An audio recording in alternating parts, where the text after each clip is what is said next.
students, welcome to Electro classes, one step ahead for learning where we help you to achieve your goals. Students, in this lecture we will discuss the next 5 important previous year questions related to the chapter polymers. Students, this is the part second of these type of questions. So if you don't see the previous first part, please visit to my channel Electro classes. Okay? तो यहाँ पर हम discuss करने वाले हैं previous year question को जो कि चैप्टर पॉलीमर से रिलेटेड होंगे। फर्स्ट क्वेश्चन जो है हमारा इस वीडियो का जो कि बहुत ही इंपॉर्टेंट है और प्रीवियस ईयर एग्जाम में 10 to 15 टाइम्स रिपीट हो चुका है। ठीक है, इस टाइप के क्वेश्चन पॉलीमर चैप्टर से रिलेटेड इसी टाइप के क्वेश्चन आपसे मोस्टली एग्जाम में पूछे जाते हैं। क्वेश्चन क्या है, right the monomer used for getting the following polymers. ठीक है, यहाँ पर आपको कुछ पॉलीमर्स दिए हुए हैं, आपको बताना है कि वो किस मोनोमर से मिलकर बने होते हैं। जैसे कि आप जानते हैं कि पॉलीमर जो होते हैं वो कॉम्बिनेशन होता है किसका, मोनोमर कंपाउंड्स का। तो उन्हीं मोनोमर कंपाउंड्स को हमें फाइंड आउट करना है कि ये किस मोनोमर से मिलकर बने हुए हैं जो कि आपको पॉलीमर दिए हुए हैं। फर्स्ट पॉलीमर है हमारा पॉलीविनाइल क्लोराइड। तो पॉलीविनाइल क्लोराइड का जो मोनोमर होता है वो क्या होता है बच्चों, वो होता है विनाइल क्लोराइड। वर्ड से आपको क्लियर हो रहा होगा, पॉली वर्ड हम हटा देंगे यहाँ से क्योंकि पॉली वर्ड यूज हो रहा है पॉलीमर के लिए। तो रिमेनिंग जो बचेगा विनाइल क्लोराइड वो क्या बचेगा हमारा मोनोमर। इसकी स्ट्रक्चर क्या होती है, फॉर्मूला क्या होता है, CH2 डबल बॉन्ड CHCl। ये विनाइल ग्रुप होता है और विनाइल ग्रुप से जब हमारा क्लोरीन जुड़ जाएगा तो ये कंपाउंड बन जाएगा हमारा विनाइल क्लोराइड। क्लियर। नेक्स्ट है हमारा टेफ्लोन। टेफ्लोन का जो मोनोमर होगा वो क्या होगा, टेफ्लोन क्या है, टेट्राफ्लोरोइथीन को हम क्या बोलते हैं, टेफ्लोन।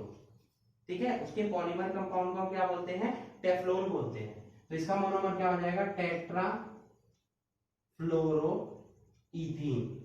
मतलब इथीन कौन सी गैस होती है, CH2 डबल बॉन्ड CH2, ये हमारी इथीन होती है। और यहां से हम हाइड्रोजन को हटा देंगे, ठीक है, और यहां पर फ्लोरीन ऐड कर देंगे। तो ये जो कंपाउंड बनेगा वो बन जाएगा हमारा टेट्राफ्लोरोइथीन। इथीन से मिलकर बना है और 4 फ्लोरीन है, तो 4 फ्लोरीन के लिए क्या यूज करेंगे, टेट्राफ्लोरोइथीन। ठीक है, इसी तरीके से और भी पॉलीमर्स आपको दिए जा सकते हैं और उनके मोनोमर्स पूछे जा सकते हैं। तो जितने भी पॉलीमर्स आपको चैप्टर में थ्योरी में पढ़ाए गए हैं सभी के आपको मोनोमर और उनके यूजेस भी अच्छे से याद होने चाहिए। ठीक है, दो यूजेस भी आपको लर्न करने हैं और साथ में मोनोमर तो याद करने ही करने हैं आपको। ठीक है, सेकंड क्वेश्चन है बच्चों हमारा, right the name and the structure of one of the common initiators used in the free radical addition polymerisation. Free radical addition polymerisation आपको पढ़ाई गई थी। ठीक है, उसमें जो कॉमन इनिशिएटर मतलब जो इनिशिएट करते हैं, रिएक्शन को स्टार्ट करते हैं, वो हमने नेम आपको बताए गए थे। उनमें से किसी भी एक का नेम और स्ट्रक्चर आपको नोट करनी है। तो वहां पर मैंने आपको 3 इंपॉर्टेंट कॉमन इनिशिएटर बताए थे जो कि फ्री रेडिकल एडिशन पॉलीमराइजेशन में यूज होते हैं। तो वो कौन कौन से होते हैं, फर्स्ट होता है बच्चों बेंजोइल क्लोराइड, बेंजोइल परऑक्साइड। ठीक है, क्या होता है, बेंजोइल परऑक्साइड, क्लोराइड नहीं परऑक्साइड। सेकंड जो यूज होता है वो यूज करते हैं हम एसिटिल परऑक्साइड। और लास्ट टर्शरी ब्यूटाइल परऑक्साइड। ठीक है, ये 3 कॉमन इनिशिएटर है जो यूज किए जाते हैं फ्री रेडिकल एडिशन पॉलीमराइजेशन में। स्ट्रक्चर बना लेते हैं हम इसकी। बेंजोइल परऑक्साइड की स्ट्रक्चर क्या हो जाएगी, C6H5C डबल बॉन्ड O, बीच में 2 ऑक्सीजन आएंगे, फिर C double bond O C6H5। देखिए अगर इसको हम पार्टली डिवाइड करते हैं तो ये 2 इक्वल पार्ट्स में डिवाइड हो जाता है। ठीक है, C6H5C डबल O और C6H5C double O। Acetyl peroxide में क्या डिफरेंस है, एसिटिल परऑक्साइड क्या होता है, सेम होते हैं, बस यहाँ पर C6H5 की जगह हमारा क्या आ जाएगा CH3। एसिटिल वर्ड किसके लिए हो जाएगा, CH3 के लिए। ठीक है, बाकी सब कुछ सेम रहेगा। ये बन गया हमारा क्या, एसिटिल परऑक्साइड। नेक्स्ट आ जाते हैं टर्शरी ब्यूटाइल। ब्यूटाइल का मतलब कितने हो गए, 4 कार्बन हो गए।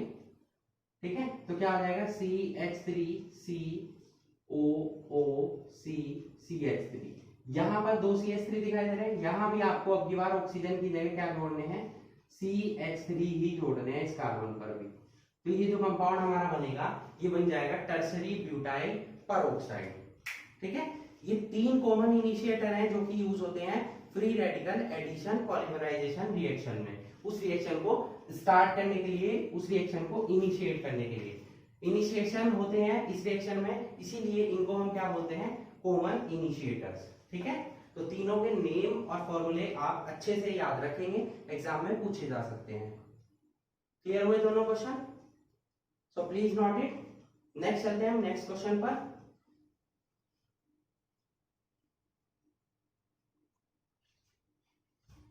क्वेश्चन नंबर 3 है हमारा बच्चों, right the name and the structure of the monomers of the following polymers. ठीक है, वही सेम क्वेश्चन फर्स्ट क्वेश्चन की तरह है, इंपॉर्टेंट क्वेश्चन है, ये भी प्रीवियस ईयर एग्जाम में बार बार पूछा गया है। यहाँ पर पॉलीमर्स आपको दिए हुए हैं, अलग अलग टाइप के पॉलीमर है, इनमें से आपको मोनोमर बताने हैं और उनकी स्ट्रक्चर भी। तो फर्स्ट अगर हम बात करें ब्यूना एन, तो ब्यूना एन का मोनोमर होते हैं 2, एक तो 1,3-ब्यूटाडाइईन, ये क्वेश्चन हमने लास्ट लेक्चर में भी डिस्कस किया था।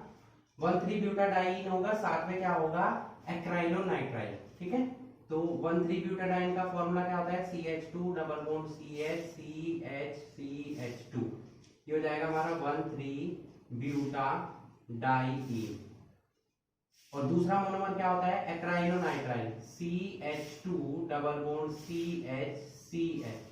ठीक है, ये किसका फॉर्मूला है, एक्राइलोनाइट्राइल का। ठीक है, ऐसी कोई हम विनाइल साइनाइड भी बोल सकते हैं, एक्राइलोनाइट्राइल।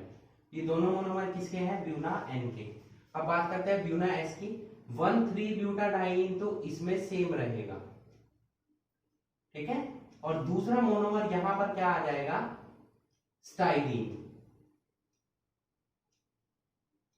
स्टाइलीन का formula CH double bond CH2, ये हो जाएगा स्टाइलीन। पहला कंपाउंड सेम है 1,3-ब्यूटाडाइईन और दूसरा क्या है हमारा, स्टाइलीन। थर्ड जो इसमें दिया हुआ है वो है नियोप्रीन। नियोप्रीन किससे मिलकर बना होता है, नियोप्रीन का मोनोमर क्या होता है, क्लोरोप्रीन। क्लोरोप्रीन होता है किसका मोनोमर, नियोप्रीन का। क्लोरोप्रीन कैसे बनाया जाता है, ये जो हमने पढ़ा है 1,3-ब्यूटाडाइईन अभी पढ़ा है। ठीक है, दोनों कंपाउंड में 1,3-ब्यूटाडाइईन। यहां से हमको सेकंड कार्बन से क्या हटाना होगा, हाइड्रोजन को हटा के यहाँ पर क्लोरीन ऐड करना होगा। तो जो कंपाउंड बनेगा ये हमारा बनेगा क्या, क्लोरोप्रीन, जो कि मोनोमर होता है किसका, नियोप्रीन का। इसी का नेम क्या बन सकता है, 2-क्लोरो 1,3-ब्यूटाडाइईन, क्योंकि ये 1,3-ब्यूटाडाइईन से मिलकर बना है, उस पर हमने केवल और केवल सेकंड पोजीशन पर क्लोरीन को ऐड किया है। तो इसका नेम क्या हो जाएगा, 2-क्लोरो 1,3-ब्यूटाडाइईन। ओके, क्लियर हुए तीनों पार्ट आपको अच्छे से? तीनों के मोनोमर हमने यहाँ पर नोट कर दिए और तीनों के मोनोमर की स्ट्रक्चर भी हमने यहाँ पर नोट कर दी है। नेक्स्ट क्वेश्चन है, define thermoplastic and thermosetting plastic with examples. Thermoplastic और थर्मोसेटिंग प्लास्टिक को हमें एक्सप्लेन करना है, किसकी हेल्प से, उनके एग्जांपल की हेल्प से। थर्मोप्लास्टिक क्या होते हैं और थर्मोसेटिंग प्लास्टिक क्या होते हैं? थर्मोप्लास्टिक वो प्लास्टिक्स होते हैं, वो कंपाउंड्स होते हैं जो कि जिनकी जो इलास्टिसिटी है उनमें प्रेजेंट होती है। इनकी इलास्टिसिटी इलास्टोमर्स और फाइबर्स के बीच में होती है। ठीक है, एक सीरीज पढ़ाई गई थी आपको कि इलास्टोमर्स की इलास्टिसिटी या इंटरमोलिकुलर फोर्सेस सबसे कम होंगे, उससे ज्यादा थर्मोप्लास्टिक के होंगे, देन फाइबर के होंगे, और सबसे लास्ट में किसके होते हैं, थर्मोसेटिक प्लास्टिक के। तो इस तरीके से थर्मोप्लास्टिक का जो इंटरमोलिकुलर फोर्सेस हुए वो किसके बीच में आते हैं, इलास्टोमर्स के और फाइबर्स के बीच में आते हैं। ठीक है, इसीलिए ये क्रॉस लिंक्ड पॉलीमर्स नहीं होते हैं, नॉट क्रॉस लिंक्ड पॉलीमर्स।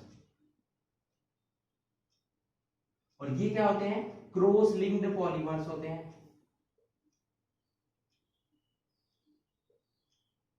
ठीक है, थर्मोसेटिक प्लास्टिक क्या होते हैं, क्रॉस लिंक पॉलीमर्स होते हैं। इसीलिए इनके अंदर जो अगर इनके बॉन्ड्स हैं उनको डिसोसिएट करने के लिए हमें ज्यादा हीट की रिक्वायरमेंट होती है, जबकि थर्मोप्लास्टिक के बॉन्ड्स को डिसोसिएट करने के लिए हमें कम हीट की रिक्वायरमेंट होती है।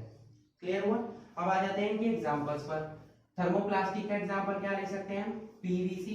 पीवीसी एक अच्छा एग्जांपल है किसका, थर्मोप्लास्टिक का। इसी तरीके से हम ले सकते हैं पॉलीइथीन, ले सकते हैं पॉलीस्टाइरीन, ठीक है, एक्सेट्रा। यहां थर्मोसेटिंग प्लास्टिक, थर्मोसेटिंग प्लास्टिक के अलग ही एग्जांपल होते हैं, जो कि नंबर 1 लेते हैं हमने थ्योरी में जो पढ़े थे उन्हें ही डिस्कस करेंगे, बेकेलाइट। नेक्स्ट हमने पढ़ा था मेलामीन फॉर्मलडिहाइड रेजिन, ये पढ़ा था। और एक पढ़ा था यूरिया फॉर्मलडिहाइड रेजिन, पढ़ा था ये, ठीक है। तो ये किसके एग्जांपल हो गए, थर्मोसेटिंग प्लास्टिक के। ओके, दोनों क्वेश्चन अच्छे से क्लियर हुए। फर्स्ट क्वेश्चन में आपसे मोनोमर्स पूछे गए थे, उनकी स्ट्रक्चर पूछी गई थी। नेक्स्ट क्वेश्चन में था हमारा थर्मोप्लास्टिक एंड थर्मोसेटिक प्लास्टिक के बीच में डिफरेंस पता करना था आपको, और उनके एग्जांपल नोट करने थे। Okay, so please note it.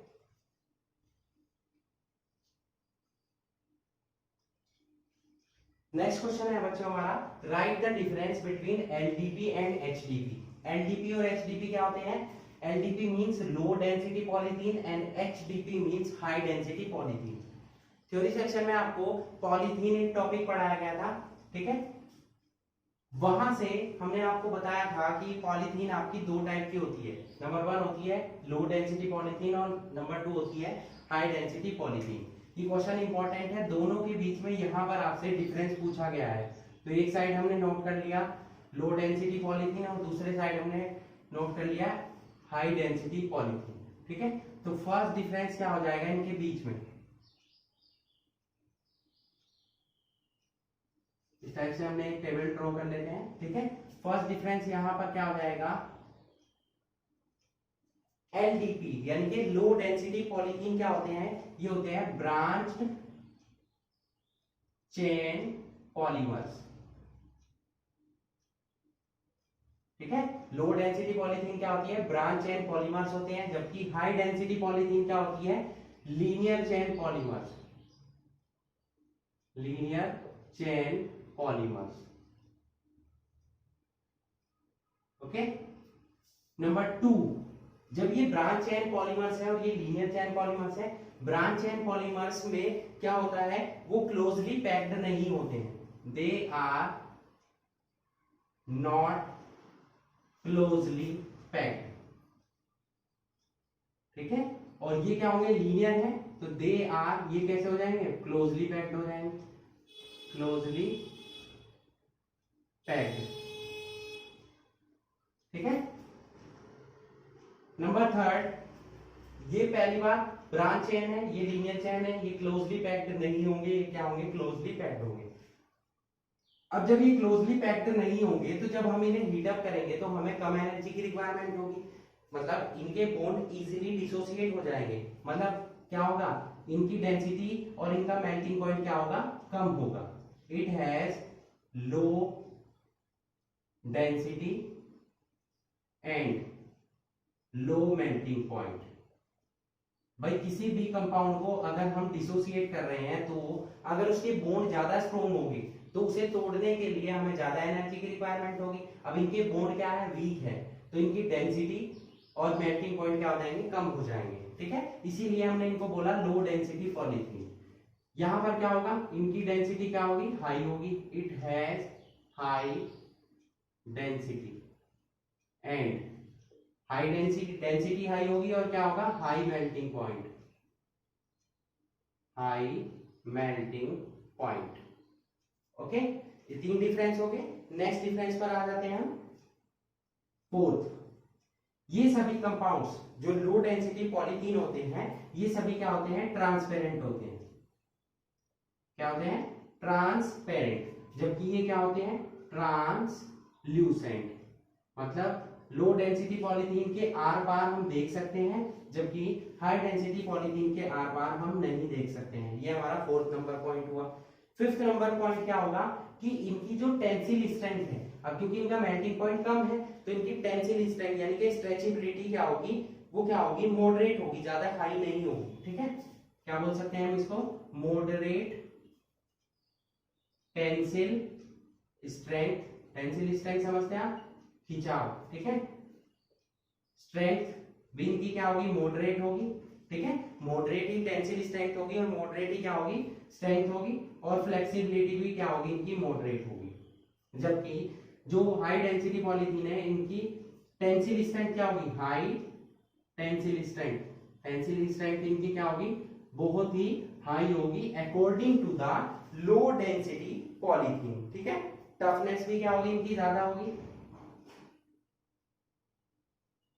Okay. इस तरीके से जब टफनेस ज्यादा होगी तो स्ट्रेंथ भी ज्यादा सी बात, जाहिर सी बात है इनकी ज्यादा ही होगी, ठीक है। समझ में आया आपको? तो ये 5 इंपॉर्टेंट डिफरेंसेस हमने यहाँ पर नोट कर लिए between the low density polythene and high density polythene. I hope आपको अच्छे से समझ में आ चुके होंगे, ओके। सो यहाँ पर हमने डिस्कस किए 5 इंपॉर्टेंट क्वेश्चन जो कि प्रीवियस ईयर एग्जाम में पूछे गए हैं। नेक्स्ट लेक्चर में हम नेक्स्ट 5 इंपॉर्टेंट क्वेश्चंस के बारे में डिस्कस करेंगे, okay. So that's it for today, hope you enjoyed the video and thanks for watching.